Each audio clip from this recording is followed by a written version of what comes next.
Assalamualaikum warahmatullahi wabarakatuh. Baik, untuk saat ini saya akan mempresentasikan tugas dari mata kuliah data mining, yaitu dengan dosen pengampu Ibu Sri Kuswayati SSD Enkom dengan judul materi yaitu Association Rule. Nah, perkenalkan saya Rudianto, saya mahasiswa Sekolah Tinggi Teknologi Bandung dengan NPM 21552011 030. Baik, yang pertama mungkin saya jelaskan terlebih dahulu perihal poin-poin apa saja yang akan kita bahas. Yang pertama itu ada pengertian, jadi apa itu association rule, yang kedua itu step by step-nya bagaimana, dan yang ketiga studi kasus gitu. Baik, yang pertama pengertian. Jadi, association rule itu merupakan metode yang berkenaan dengan studi tentang hubungan apa dan bersama apa. Jadi, association rule dalam pengertian selengkapnya dari sumber itu adalah teknik dalam data mining yang digunakan untuk mengungkapkan hubungan tersembunyi antara item atau atribut dalam kumpulan data besar. Nah, di mana teknik ini umumnya digunakan dalam analisis pasar, analisis perilaku pelanggan, sistem rekomendasi, dan bidang lain yang melibatkan analisis pola. Begitu. Baik, untuk step by step, bagaimana sih langkah-langkahnya dalam association rule ini? Nah, mungkin ini secara umumnya ya.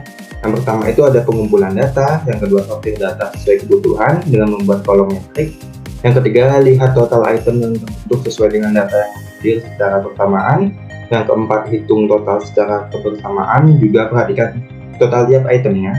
Yang kelima, hitung support, jumlah item yang terjadi secara bersamaan.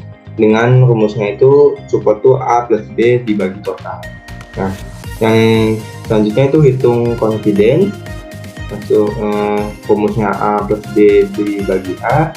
Terus hitung leave ratio dengan A plus B dibagi A dibagi lagi B dibagi total gitu.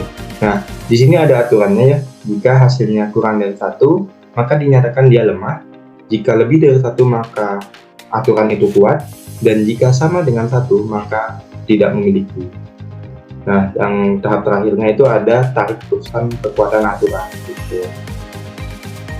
Nah, untuk dalam tugas ini saya mengambil studi kasus, yaitu seberapa mungkinkah terjadi transaksi pembelian kertas A4 dengan tinta printer secara bersamaan di suatu toko fotokopi. Jadi saya menganalisis ketika orang membeli kertas A4, seberapa besar sih kemungkinan membeli juga tinta printer. Jadi kertas A4 dan tinta printer ini bersamaan dibelinya gitu. Nah, tadi kan ada yang namanya pengumpulan data. Ini saya sudah kumpulkan data-datanya. Ada transaksi hingga di 20 transaksi, ada transaksi 1 sampai 20, di mana dengan begini kita juga sebenarnya sudah bisa tahu ya di mana kertas A4 dan tinta printer itu dibeli bersamaan, itu di mana-mana itu kita udah tahu. Nah, ini kita secara manual saya terangkat ini yang berwarna kuning.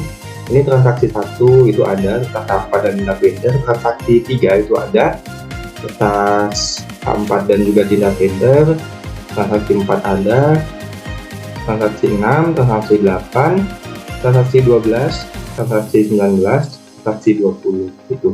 Ini secara manual ketika kita melihat sebuah data gitu. Nah, untuk lebih tepatnya kita harusnya membuat seperti ini. Jadi kita analisis nih di transaksi 1, jika terjadi pembelian kertas A4 dan tinta printer, maka ataupun lainnya, ketika dia beli di transaksi 1 itu, maka kita beri nilai 1. Sedangkan jika tidak dibeli, maka itu nilainya 0. Seperti ini kan di transaksi 1 itu ada pembelian 2 barangnya, kertas A4 dan tinta printer. Jadi kertas A4 dan tinta printernya diberikan nilai 1, sedangkan kertas A3, spiral binding, pensil, penghapus, dan lain sebagainya itu 0. Soalnya di transaksi 1 hanya membeli 2 barang itu. Nah, di transaksi 2 itu ada 3 barang yang dibeli. Ini. Jadi ada kertas A4 bernilai 1, tinta printer 0 yang tidak dibeli, kertas A3 1, spiral binding 1, dan selanjutnya seperti itu sampai transaksi ke 20 gitu. Nah, maka setelah kita menyortir data itu dan melihat data tersebut, dapat diketahui bahwasanya terjadi 8 aturan terbentuk, di mana kertas A4 dan juga tinta printer itu bersamaan dibeli. Nah, di mana kertas A4 itu ada di 10 transaksi, sedangkan tinta printer itu ada di 8 transaksi. Nah, dengan kita mengetahui itu, kita bisa menghitung yang pertama support. Support di mana itu jumlah item yang terjadi secara bersamaan dengan rumus A plus B dibagi total. Jadi support itu kertas A4 ditambah tinta printer. Jadi kertas A4 dan tinta printer itu bersamaannya tuh berapa kali dibagi total transaksinya. Jadi 8/20 yaitu sama dengan 0,4. Nah, selanjutnya kita juga bisa menghitung confidence. Confidence itu persentase kejadian di mana jika terdapat kejadian A, maka terdapat kejadian B dengan rumus A plus B per A. Nah, confidence itu rumusnya A plus B per A. A itu tuh si jumlah transaksi yang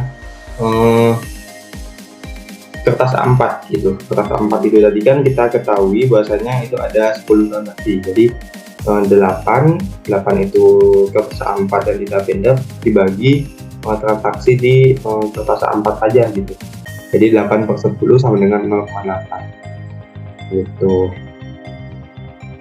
Selanjutnya ada lead ratio. Lead ratio yaitu persentase yang menunjukkan kuat atau tidaknya suatu aturan. Nah, di sini lead ratio rumusnya A plus B per A terus dibagi B per total.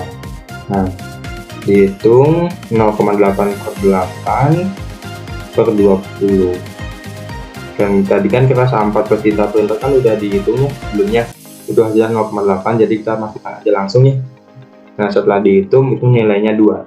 Nah, karena ada aturannya, jika hasilnya kurang dari 1 dia lemah, jika lebih besar dari 1 maka kuat, dan jika sama dengan 1 maka tidak memiliki, maka dapat ditarik kesimpulan hasilnya adalah aturan itu berkorelasi positif atau aturannya itu kuat gitu teman-teman. Nah, oke.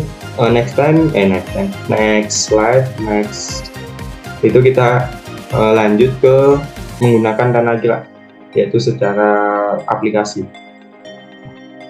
Baik, yang pertama kita klik file, new project.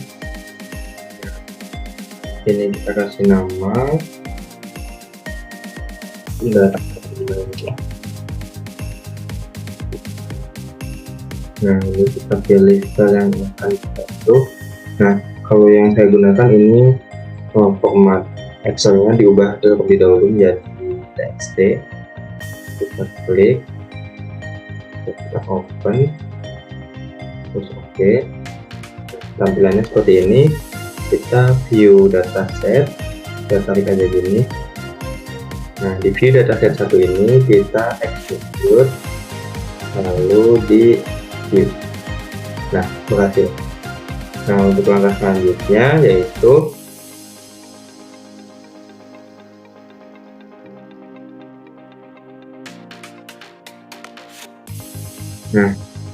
selanjutnya itu klik define, sudah klik define-nya.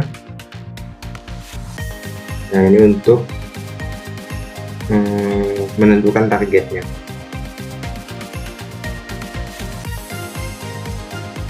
Nah, setelah itu kita define, nah sudah kita select all, maka sudah masuk semua.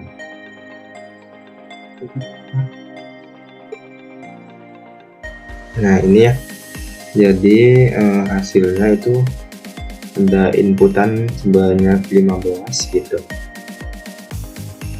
Selanjutnya yaitu setelah kita ketahui bahwasanya ada input sebanyak 15 data, kita lanjut ke frequent item. Nah, setelah kita execute dan view, maka tampil tinta X kertas A4 itu supportnya 40. Selanjutnya kita a priori 1. Nah, maka setelah kita view, setelah kita parameternya kita atur dulu, yang pertama yaitu 0,4 dan confidence-nya 0,75 juga sesuai perintah. Nah, maka a priorinya diketahui bahasanya supportnya 0,4, confidence-nya 0,75. Nah, ini dia hasilnya. Nah, jadi terbentuklah rules ini: kertas A4 true, tinta printer true, konsekuensinya tinta printer true, kertas A4 juga true. Nah, leaf-nya itu 2,0, supportnya 4,0, dan confidence-nya itu 8% gitu. Baik, mungkin cukup sekian dari saya. Kurang lebihnya saya mohon maaf. Terima kasih. Wassalamualaikum warahmatullahi wabarakatuh. Waalaikumsalam.